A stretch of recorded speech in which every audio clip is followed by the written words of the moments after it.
ಅಣ್ಣ ಅಣ್ಣ ಅಣ್ಣ ಅದಕ್ಕೆ ವಿಸಿ ಹತ್ರ ಮಾತಾಡಿ ರೀ ಎಕ್ಸಾಮ್ ಅರೇಂಜ್ ಮಾಡಿದ್ದೀನಿ. ಹೌದಾ? ಅದಕ್ಕೆ ನಿನಗೆ ಎಷ್ಟು ಸಲ ಹೇಳಿದ್ದೀನಿ ಹಣೆಗೆ ಕುಂಕುಮ ಇಟ್ಕೊಳ್ಳದೆ ಇರಬಾರ್ದು ಅಂತ.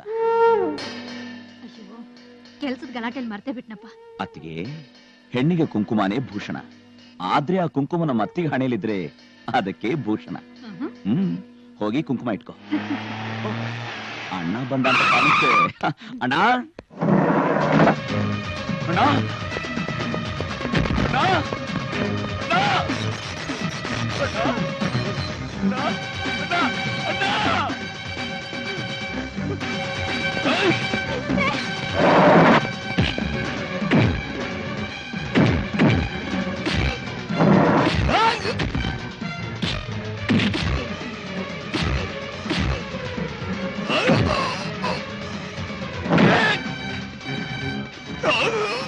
ನಮ್ಮ ಅಣ್ಣನ್ನ ಯಾಕೋ ಸಾಯಿಸಿದ್ರಿ? ಅವನ್ ನಿಮ್ಗೇನು ಮಾಡ್ದ? ಹೇಳು ಹೇಳು. ನಾನಲ್ಲ. ಯಾರು? ಹರಿಶ್ಚಂದ್ರ ಪ್ರಸಾದ್.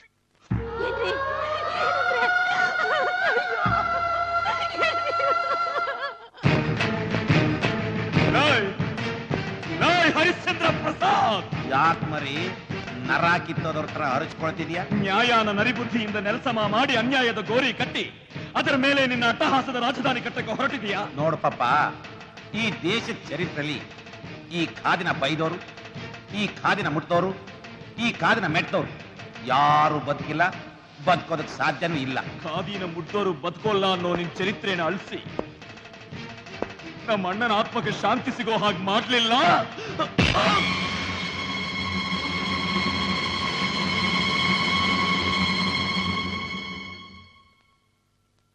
ಅರ್ಜುನ್,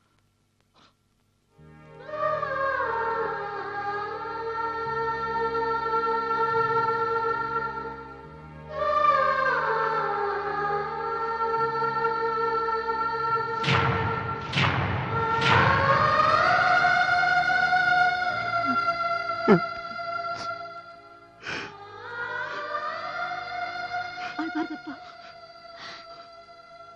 ನನ್ನ ಹಣೆಯಲ್ಲಿ ಇಷ್ಟೇ ಬರ್ತಿತ್ತು, ಏನ್ ಮಾಡಕ್ಕಾಗತ್ತೆ? ಇಷ್ಟೆಲ್ಲ ಆದ್ರೂ ನಾನಿನ್ನೂ ಯಾಕೆ ಬದುಕಿದ್ದೀನಿ ಗೊತ್ತಾ? ನಿನಗೋಸ್ಕರ ಅರ್ಜುನ್, ನಿನಗೋಸ್ಕರ.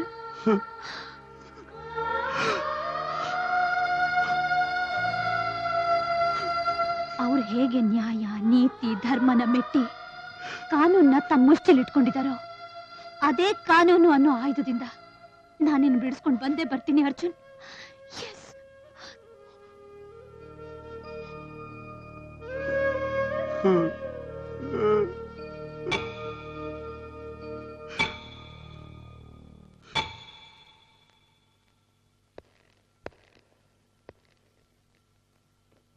ಯುವರ್ ಆನರ್, ಆರೋಪಿ ಸ್ಥಾನದಲ್ಲಿ ನಿಂತಿರೋ ಅರ್ಜುನ್ ಒಬ್ಬ ಮೆಡಿಕಲ್ ಸ್ಟೂಡೆಂಟ್. ವಿದ್ಯಾಭ್ಯಾಸದ ಕಡೆ ಗಮನ ಕೊಡದೆ ದೊಂಬಿ ಗಲಾಟೆ ಮಾಡ್ತಾ ರೌಡಿ ಸ್ಟೂಡೆಂಟ್ ಅಂತ ಹೆಸರು ತಗೊಂಡಿದ್ದಾನೆ. ದಿನ ಪುಂಡಾಟಿಕೆಲೆ ಕಾಲ ಕಳೀತಾ ಇದ್ದ ಈತ ಎಕ್ಸಾಮಿನೇಷನ್ ಅಲ್ಲಿ ತಾನು ಬರೆಯಬೇಕಾಗಿದ್ದ ಪೇಪರ್ನ ದುಡ್ಡು ಕೊಟ್ಟು ಬೇರೆಯವ್ರ ಕೈಲಿ ಬರೆಸ್ತಾ ಇದ್ದ. ಇದನ್ನು ಕಂಡು ಹಿಡಿದ ನಿಷ್ಠಾವಂತ ವಿದ್ಯಾರ್ಥಿ ಹರೀಶ್ ಅಂದ್ರೆ ಮಾನ್ಯ ವಿದ್ಯಾವಂತರಿಗಳ ಮಗನ ಮೇಲೆ ಕೆಂಡಾಕಾರಿ ಯುದ್ಧ ಅಲ್ಲದೆ ಅವನ ಮೇಲೆ ಕೈಯೂ ಮಾಡ್ದ. ನೀನು ಮಾಡ್ತಾ ಇರೋ ತಪ್ಪು ಅಂತ ಕಾಲೇಜ್ ಲೆಕ್ಚರರ್ಸು, ಪ್ರಿನ್ಸಿಪಾಲು ಹೇಳಿದಕ್ಕೆ ಅವರ ಮಾತಿಗೆ ಬೆಲೆನೇ ಕೊಡ್ಲಿಲ್ಲ. ನನ್ನ ಮಗನಿಗೆ ನ್ಯಾಯ ಕೊಡಿಸ್ರಿ ಅಂತ ಕೇಳೋಕೆ ಬಂದ ವಿದ್ಯಾಮಂತ್ರಿಗಳನ್ನ ಅವಾಚ್ಯ ಶಬ್ದಗಳಿಂದ ಬೈದಿತ್ತು ಅಲ್ಲದೆ ಅವರ ಮೇಲೆ ಹಲ್ಲೆನೂ ಮಾಡ್ದ. ಹೀಗೆ ನಮ್ಮ ದೇಶದಲ್ಲಿ ರಾಜಕಾರಣಿಗಳ ಮೇಲೆ ಹಲ್ಲೆ ನಡೀತಾನೆ ಇದ್ರೆ ಪ್ರಜಾಪ್ರಭುತ್ವಕ್ಕೆ ಏನು ಬೆಲೆ ಬಂತು ಯುವರ್ ಆನರ್? ಅರ್ಜುನ್ ಅಣ್ಣ ಅಂದ್ರೆ ಅಶೋಕ್ ದಿನದ 24 ಗಂಟೆಯಲ್ಲಿ 20 ಗಂಟೆಯನ್ನು ಕೆಲಸ ಮಾಡುವಂತ ಸಿನ್ಸಿಯರ್ ಪೊಲೀಸ್ ಆಫೀಸರ್ ಆಗಿದ್ದ. ಅರ್ಜುನ್ ಅತ್ತಿಗೆ ಸುಂದರವಾದ ಯುವತಿ, ವೃತ್ತಿಯಲ್ಲಿ ಲಾಯರ್.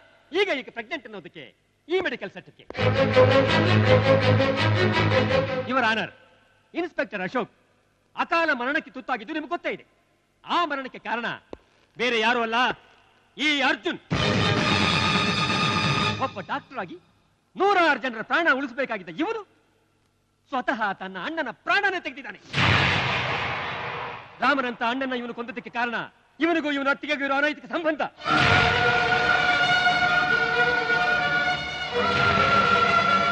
ನಮ್ಮ ಭಾರತೀಯ ಸಂಸ್ಕೃತಿಯಲ್ಲಿ ಅತ್ತಿಗೆನ ಹೆತ್ತ ತಾಯಿಗೆ ಹೋಲಿಸ್ತಾರೆ. ಅಂತ ಅತ್ತಿಗೆ ಜೊತೆ ಅನೈತಿಕ ಸಂಬಂಧ ಇಟ್ಕೊಂಡು ಅತ್ತಿಗೆ ಅನ್ನೋ ಪವಿತ್ರವಾದ ಸ್ಥಾನಕ್ಕೆ ಕೆಟ್ಟ ಹೆಸರು ತಂದಿದ್ದಾನೆ ಯುವರ್ ಆನರ್. ಅತ್ತಿಗೆ ಮೈದನನ ಚೆಲ್ಲಾಟ ತನ್ನ ಅಣ್ಣನಿಗೆ ಗೊತ್ತಾಯ್ತಲ್ಲ ಅಂತ ತಿಳಿದು ಇಬ್ರು ಸೇರಿ ಪ್ಲಾನ್ ಮಾಡಿ ಅವನ್ನ ಚಿತ್ರಹಿಂಸೆಯಿಂದ ಸಾಯಿಸಿದ್ದಾರೆ ಇವರನ್ನ. ಇಷ್ಟೊತ್ತು ನಾನು ಹೇಳಿದ ಯಾವುದೇ ವಿಷಯದಲ್ಲಿ ಒಂದೇ ಒಂದು ಸುಳ್ಳಿಟ್ಟಿದ್ರೆ ಸ್ವತಃ ಲಾಯರ್ ಆಗಿರೋ ಈಕೆ ಸೆಲ್ಫ್ ಡಿಫೆನ್ಸ್ಗೋಸ್ಕರ ಯಾಕೆ ವಾದ ಮಾಡಬಾರ್ದಾಗಿತ್ತು?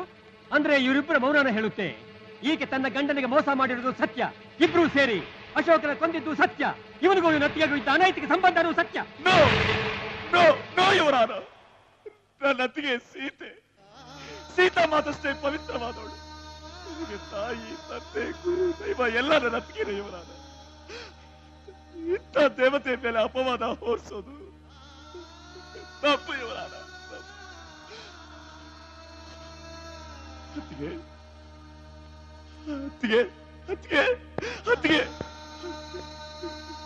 ಹೇಳ್ದತ್ತಿಗೆ ಇವ್ರು ಹೇಳೋ ಮಾತನ್ನ ಇವರು ಯಾರು ಮನುಷ್ಯರಲ್ಲ. ಅತ್ತಿಗೆ ಹೇಳತ್ತಿಗೆ ನೀನೇ ನನ್ನ ತಾಯಿ ಅಂತ ಹೇಳತ್ತಿಗೆ. ಇಲ್ದಿದ್ರೆ ಇವರೆಲ್ಲ ತಾಯಿ ಸ್ಥಾನಕ್ಕೆ ಕಳಕ ತಂದ್ಬಿಡ್ತಾರೆ. ಹೇಳತ್ತಿಗೆ ಅತ್ತಿಗೆ ಅತ್ತಿಗೆ ಹೇಳತ್ತಿಗೆ ಅತ್ತಿಗೆ ಅತ್ತಿಗೆ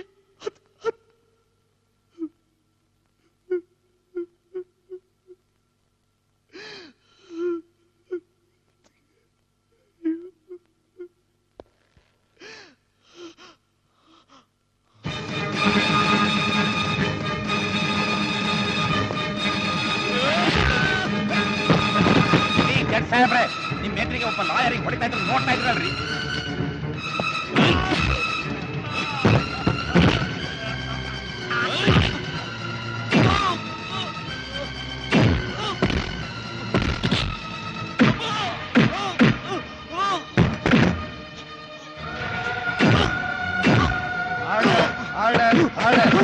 ಆರೋಪಿ ಅರ್ಜುನ್ ತನ್ನ ಅಣ್ಣನನ್ನು ಕೊಂದು ಅತ್ತಿಗೆಯೊಂದಿಗೆ ಅನೈತಿಕ ಸಂಬಂಧ ವಿರಿಸಿಕೊಂಡಿದ್ದು ಹಾಗೂ ನ್ಯಾಯಾಲಯದೊಳಗೆ ರೌಡಿಯಂತೆ ವರ್ತಿಸಿರುವುದರಿಂದ ಆರೋಪಿಗೆ ಐಪಿಸಿ 302 ಮತ್ತು 307ರ ಸೆಕ್ಷನ್ ಪ್ರಕಾರ ಜೀವಾವಧಿ ಶಿಕ್ಷೆ ವಿಧಿಸಲಾಗಿದೆ.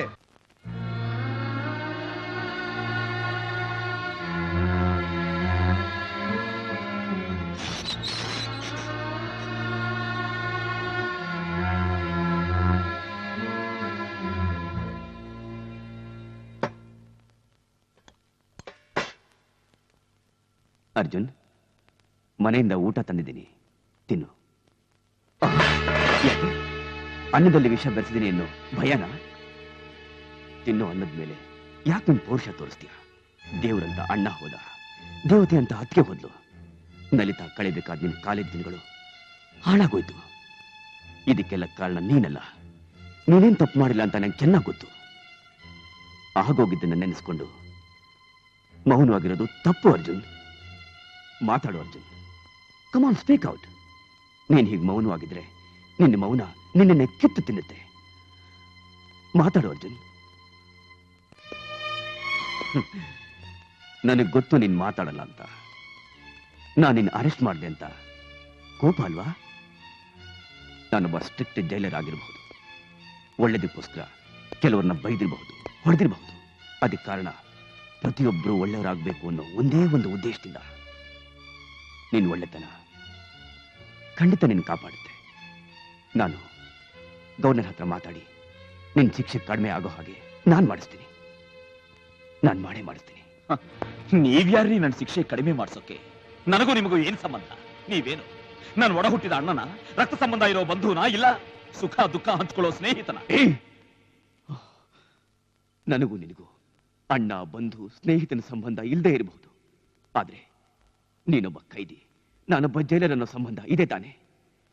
ನಾನು ಯಾವತ್ತಾದ್ರೂ ನಿನ್ನ ಕೈದಿ ಅನ್ನೋ ಭಾವನೆಯಿಂದ ನೋಡಿದಿನ? ಇಲ್ಲ.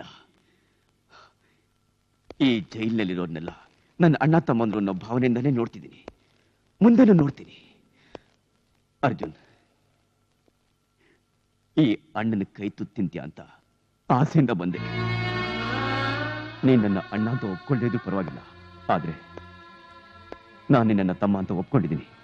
Just minute sir. ನನ್ನನ್ನ ತಮ್ಮ ಅಂತ ಒಪ್ಕೊಂಡಿರೋ ನೀವು, ನಾನು ತಪ್ಪು ಮಾಡಿಲ್ಲ ಅಂತ ಗೊತ್ತಿರೋ ನೀವು ಯಾಕೆ ಸರ್ ನಾನು ಹೊಡೆದು ಬಡ್ದು ಹೇಳ್ಕೊಂಡು ಬಂದ್ರಿ? ನಾನು ಅಂದ್ಕೊಂಡಿದ್ದನ್ನ ಸಾಧಿಸಕ್ಕಾಗ್ಲಿಲ್ಲ ಸರ್. ನಿಮ್ಮಂಥವ್ರು ಅದನ್ನ ಸಾಧಿಸೋಕ್ ಬಿಡೋದು ಇಲ್ಲ. ಈ ತುಕ್ಕು ಹಿಡಿದ ರಾಜಕೀಯ, ಈ ಲುಚ್ಚ ರಾಜಕಾರಣಿಗಳು ನಮ್ಮ ದೇಶದ ಬೆಳವಣಿಗೆಗೆ ದೊಡ್ಡ ಗೋಡೆ ಆಗೋಗಿದ್ದಾರೆ ಸರ್. ಈ ಭಾರತದಲ್ಲಿ political power, criminal power and above all money power ಎಲ್ಲಿವರೆಗೂ ದೇಶನ ಆಳ್ತಿರುತ್ತೋ ಅಲ್ಲಿವರೆಗೂ ನಮ್ಮಂತವರು ಏನು ಮಾಡಕ್ಕಾಗಲ್ಲ. ಬಟ್ ಒನ್ ಥಿಂಗ್ ಈ ಶೋಸ್, ನ್ಯಾಯನ ತಳಪಾಯ ಮಾಡಿಕೊಂಡು ಅನ್ಯಾಯದ ಗೋಡೆ ಕಟ್ಟಿ ಮೆರೆತಿರೋ ಹರಿಶ್ಚಂದ್ರ ಪ್ರಸಾದ್ ಅಂತ ಕೆಟ್ಟ ಮಂತ್ರಿಗಳು ನಿರ್ನಾಮ ಆಗೋವರೆಗೂ no future to our India.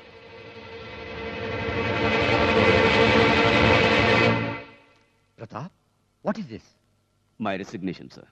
ಒಬ್ಬ ಪ್ರಾಮಾಣಿಕ ಜೈಲರಾದ ನೀವು ರೆಸಿಗ್ನೇಷನ್ ಕೊಡ್ತಾ ಇದ್ದೀರಾ? ಇವತ್ತು ಸಿನ್ಸಿಯಾರಿಟಿ, ಹಾನೆಸ್ಟಿಗೆ ಬೆಲೆನೇ ಇಲ್ಲ ಸರ್. ಅದೆಲ್ಲ ಯಾವತ್ತು ಸುಟ್ಟು ಸುಣ್ಣ ಆಗೋಯ್ತು ಸರ್. ನನ್ನ ಸಬಾರ್ಡಿನೇಟ್ ಏನಾದ್ರೂ ಪ್ರಾಮಾಣಿಕವಾಗಿ ಕೆಲಸ ಮಾಡಬೇಕು ಅಂದ್ರೆ ನನ್ನ ಆರ್ಡರ್ಸ್ ಕಾಯ್ಬೇಕು. ನಾನು ಆರ್ಡರ್ ಪಾಸ್ ಮಾಡೋಕೆ ನಿಮ್ ಪರ್ಮಿಷನ್ ಕಾಯ್ಬೇಕು. ನೀವು ಪರ್ಮಿಷನ್ ಕೊಡೋಕೆ ಮಿನಿಸ್ಟರ್ನ ಕಾಯ್ಬೇಕು. ಅಂದ್ರೆ ಇಲ್ಲಿ ನನ್ನ ಕೆಳಗಿರೋನು ಡಮ್ಮಿ, ನಾನು ಡಮ್ಮಿ, ನನ್ನ ಮೇಲಿರೋ ನೀವು ಡಮ್ಮಿ. Pratap, yes sir. 6 ತಿಂಗಳು ವರ್ಷನೋ ಇರೋ ಒಬ್ಬ ರಾಜಕಾರಣಿ ಮನೆ ಮುಂದೆ ಗವರ್ಮೆಂಟ್ ಅಫಿಷಿಯಲ್ಸ್ ಆಗಿರೋ ನಾವು ನಾಯಿ ತರ ಕಾಯೋದು ಬೇಡ ಸರ್. ಸರ್, ನಮ್ಮ ಕಾನೂನಲ್ಲಿ 100 ಜನ ಅಪರಾಧಿಗಳು ತಪ್ಪಿಸ್ಕೊಂಡ್ರೂ ಪರವಾಗಿಲ್ಲ, ಆದ್ರೆ ಒಬ್ಬ ನಿರಪರಾಧಿಗೆ ಶಿಕ್ಷೆ ಆಗ್ಬಾರ್ದು ಅಂತಿದೆ. ಆದ್ರೆ ಇವತ್ತು ಅಪರಾಧಿಗಳು ರಾಜಾರೋಷವಾಗಿ ಓಡಾಡ್ತಿದ್ದಾರೆ. 1000 ಜನ ನಿರಪರಾಧಿಗಳು ಜೈಲಲ್ಲಿದ್ದಾರೆ ಸರ್. ಜೈಲನ್ನೋ ಜಾಗ ಕೈದಿಗಳನ್ನ ಕೂಡ ಹಾಕೋ ಗೂಡಲ್ಲ. ಅಪರಾಧಿಗಳು ಪರಿವರ್ತನೆ ಆಗಿ ಹೊಸ ಮನುಷ್ಯರಾಗೋ ದೇವಾಲಯ ಆಗ್ಬೇಕು ಅಂತ ನಾ ತುಂಬಾ ಆಸೆ ಇಟ್ಕೊಂಡಿದ್ದೆ ಸರ್. ಆದ್ರೆ ನನ್ನ ಆಸೆ ಎಲ್ಲ ನಿರಾಶೆ ಆಗೋಯ್ತು. ನನ್ನ ಗುರಿ ಮುಟ್ಟೆ ಇದ್ಮೇಲೆ ಜೈಲರನ್ನು ಪವಿತ್ರವಾದ ಸ್ಥಾನದಲ್ಲಿರೋಕೆ ನನಗಿಷ್ಟ ಇಲ್ಲ sir. So this is my resignation and also my last official salute.